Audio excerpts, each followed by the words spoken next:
Τόσες χαμένες ψυχές,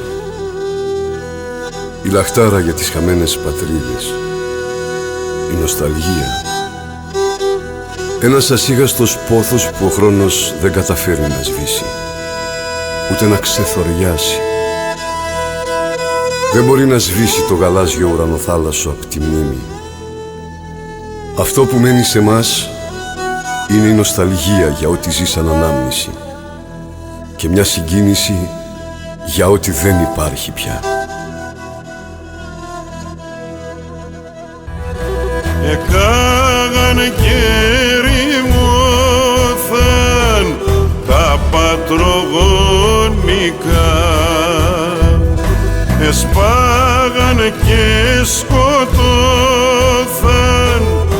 άσον το πάλωσμαν.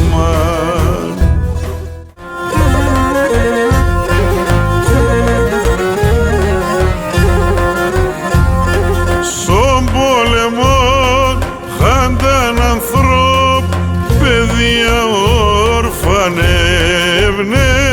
Στον πόλεμο χάνταν ανθρώπ, παιδιά ορφανεύνε. Κι άλσια σεμέν ασυχαλάμονιν ζουνε και βουγανεύνε.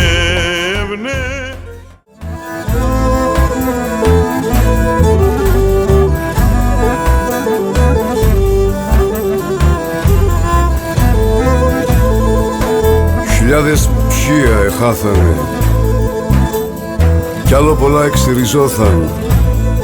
Το γέμαν έτρεξε ποτάμ, άταφιού, μωρά, γαρίδες, παλικάρια,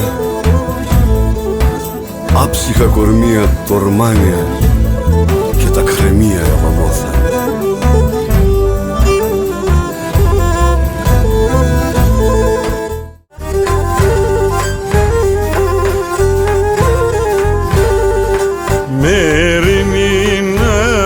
Στραντελένας λέγα τον φωσομάτες, μου σταν αυτά οι τελίνες να είναι